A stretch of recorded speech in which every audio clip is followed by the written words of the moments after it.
Tere, mina olen Ingrid Maadvere ja näitan teile, kuidas Google arvutustabelis teha siis sellist enesekontrolli testi matemaatikas. Et mul on siin juba üks näidis teile valmis tehtud, et näidata, kuidas see asi käib ja siis ma näitan, kuidas seda teha.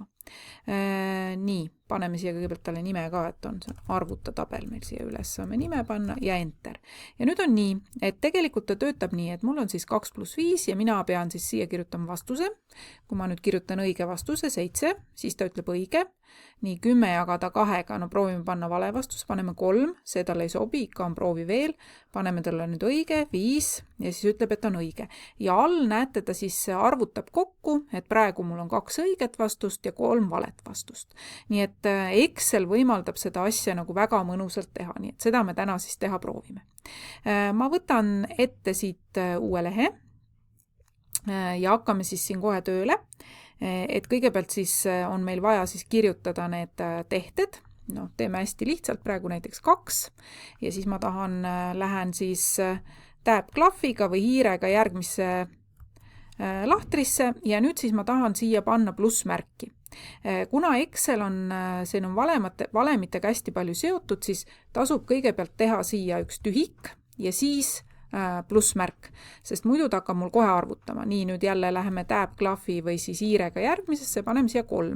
Nii, nüüd mul oleks vaja võrdusmärki, teeme jälle ühe tühiku ette kõigepealt ja siis paneme võrdusmärgi. Nii, ja nüüd ma siis praegu siia nüüd vastust praegu ei pane, aga ma teen need lahtrid, mul on nüüd väga suured, ma saan nad ka kohe tegelikult väiksemaks siin teha, et oleks ruumi parem, valin kõik ära ja siis teeme natukene need väiksemaks. Nii. Ja no teeme siis paar veel, teeme siis näiteks 7, nii liigume siia lahtrisse, jälle tühik, paneme miinusmärgi, nii liigume järgmisse lahtrisse, kas siis tab'iga, kus on 2 noolt või hiirega, 1, nii tühik ja võrdusmärk. Ja paneme korrutamise ka ühe, näiteks siis 2, nii võib ka nooleklahvidega liikuda ja nüüd korrutamisel kasutatakse Excelis sellist tärni, et mitte punkti nagu teil õpikus, vaid tärni. Paneme tärni, liigume ühe edasi, paneme 2, nii liigume järgmisesse, tühik, võrdusmärk ja siis paneme ühe jagamise ka. 10, nii tühik ja jagamise puhul kasutatakse siis kaldkriipsu. Võite ka, kui te tahate, et ta oleks natuke rohkem sarnaneks nagu nii nagu õpikus, võite ka panna siia tegelikult kooloni. Nii, lähme edasi ja paneme siis siia näiteks 5 ja jälle tühik ja võrdusmärk. Nii, ja nüüd ma panin siis kirja need tehted, mida ma siis tahan tegema hakata. Ja tegelikult, mina tean, kui palju see on, aga Excel oskab ka ise arvutada, nii et kui ma tahaksin, et ta ise arvutaks, siis ma panen niimoodi, et lähen lahtrisse, alustan võrdusmärgiga. Nii, nüüd ma tühikut ei pane. Nüüd ütlen talle, võta lahter B2, nii, ja liida plussmärk, liida sellele lahter D3, nii, ja panen enter. Nii, ja näete, nüüd ta ütleb mulle automaatselt, oot, kas sa tahad kõik ära täita? No paneme praegu, et ma tahan, ma võin ka mitte. Aga ma panen parem mitte, siis ma näitan teile kopeerimist ka. Ja nüüd, kui ma siis vaatan, siis näete, siin ongi B2 + D2 arvutab ära. Kui ma nüüd tahaksin seda valemit kopeerida igale poole, lähme lohistame alla, vaatame, mis siis tuleb. Siis ta ütleb mulle, et 7 - 2 on 1, 7 - 1 on 8. Asi on selles, et mul jäi siia plussmärk ja ma võin nüüd selle ära muuta. Kui ma nüüd selle siit plussmärgi kustutan ära siit ülevalt valemirealt, panen miinuse ja enter, siis muutis ära. Nüüd on õige vastus. 2 × 2 siin on ka pluss. Kui ma selle nüüd ära parandan, paneme tärni, siis ta korrutab. Ja siin jagamisel, nii nagu ma teile ütlesin, siis siin on tegelikult siis selline kaldkriips. Hopp. Ja näete, nüüd on ta tegelikult kõik õigesti teinud. Aga mina muidugi tahan jälle seda ju, et need vastused siia otse ei tuleks, vaid et siia lahtrisse ta siis teebki vastused. Nii, ma panen siia üles, et siia tuleb siis vastus. Nii, ja vaatame, mis siin kõrval siis oli. Vastus ja kontroll. Aha, kirjutame siis siia kontroll. Nii, kontroll. Nii, et ta selle vastuse ise paneks. Ja nüüd ma näitan teile siis, millise valemiga saab seda kontrolli teha. Ja kontroll on siis ka nii, et alustame võrdusmärgiga.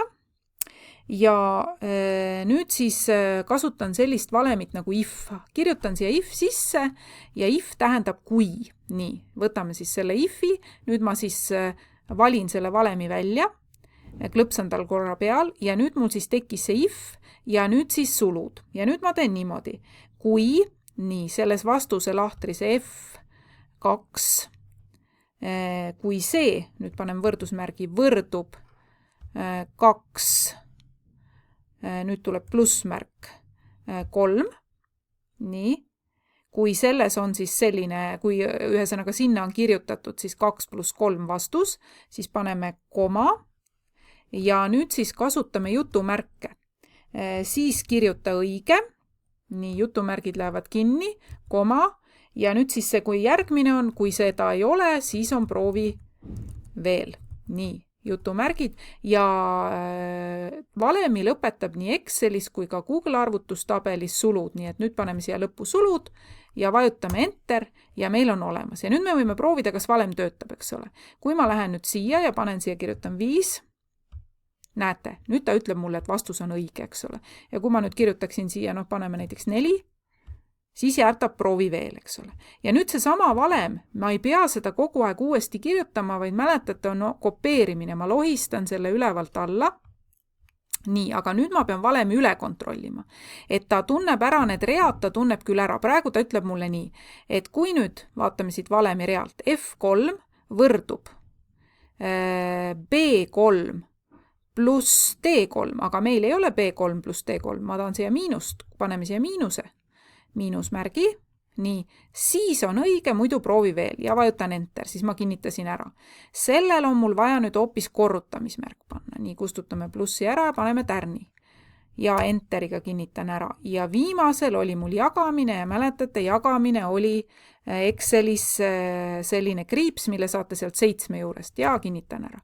Nii ja proovime korraga, vaatame, kas ta nüüd teeb õigesti. 7 - 1 on 6, ütleb õige, 2 × 2 on 4 ja 10 jagatud 5 on 2. Noh nii, näete, töötab, eks ole, nii et saab seda kasutada. Nii kustutame nüüd selle ära, need valemid siin töötavad, aga kui te mäletate, siis mul siin all oli tegelikult ka veel see, et mitu õiget vastust, 2 õiget vastust, 3 valet vastust. Teeme sellega siia alla. Nii panen siis siia, panen siis õiget vastust. Nii ja siia panen siis valet vastust. Nii ja kuidas siis seda teha? Nüüd on tegelikult nii, et nüüd me tahaksime, et see Excel loendaks kokku, kui palju on siia nüüd kirjutatud, kas siia on kirjutatud õige või vale. Nii et ma panen siis siia jällegi, alustame valemit võrdusmärgiga, võrdub, ja nüüd siis see valem on count if. Count if, nii, valin selle välja. Ja nüüd siis peame andma talle selle vahemiku, kus ta võtab. Ja mind huvitab siis G2 kuni G5, valin selle siit välja, kui selles vahemikus, nii, nüüd tuleb jälle koma, on õige, nii, jutumärgid kinni ja lõpetame selle ära, hopp, nii, kui nendesse lahtritesse on kirjutatud õige, siis see tähendab õiget vastust. Kopeerime selle valemi jälle siia alla ära ka ja nüüd kontrollime. Kui G3, aga näete, mul tegelikult hakkab G2, ma pean siit ka parandama ära selle tähe, G2 kuni G5, kui sinna nüüd ei ole mitte kirjutatud õige, vaid sinna on kirjutatud proovi veel. Nii, nüüd ta loendab siis, nii, vaatame ka siia 2 tühikut ei tulnud, proovi veel. Nii, ja Enteriga kinnitame ära. No nii, praegusel hetkel 0 õiget, 4 valet. Proovime ühe nüüd panna ka, 5, kas muutub all? Muutus, eks ole. Nii et nende valemitega on väga põnev teha. Ja nüüd võiks selle tegelikult ka ära kujundada ilusti, eks ole. Et kui ma vaatan siit lehelt 1, siis siin üleval on näiteks arvuta. Oi, aga mul ei ole rida. Kuidas rida juurde sai? Lähen esimese rea peale, teen parema hiire klõpsu, sisesta 1 rida üles. Nii. Ja ma tahan, et see siis, ma ühendan sellega kõik ära, valin kõik välja ja vot siin on selline nupp nagu ühenda kõik. Nii, ja kirjutame siis siia arvuta, nii paneme ka suurte tähtedega, nii siis keskele ka, paneme selle siis, kui teil nupud on kadunud, alati otsige seda 3 täpikest ja valime keskjoonduse. Nii nüüd arvutamise mõttes ka minu meelest on näiteks, kui ma vaatan siit ka, siis on alati mugavam, kui on need keskel need arvud, eks ole, nii et ma panen siis, valin kõik selle välja, valime siin ka, et need on keskjoondusega. Pluss nüüd, mida ma ilmselgelt näen, et seda on liiga palju siin, et need on liiga laiad, valin kõik välja, lohistan natukene kitsamaks, eks ole, et oleks mõnusam. Nii, ja siis mida ma veel vaatasin, et tegelikult siin on ju veel pandud veel, see järjekord ka ette 1, 2, 3, 4, 5, mitu tehet mul on, eks ole, et ma võin selle ka siia veel panna 1 ja kirjutame näiteks 2 ka. Nii, ja nüüd, kui ma siis siit lohistan, siis saan alla ilusti 4-ni. Nii, ja teeme näiteks nüüd ka kasti ümber sellele, valin välja ja siis näete siit, kus on ääris, et saan panna, et tal on kast ümber näiteks kõigel nendel. Nii, ja siis paneme näiteks siia vastus ja kontroll, sellele ka kast ümber. Kusjuures vastus ja kontroll äkki paneme paksus kirjas ja mulle meeldiks ka keskjoondusega. Nii, ja siis võiks ka värvidega mängida, selle saate nüüd ise panna, et mis värvi te tahate, et on arvuta.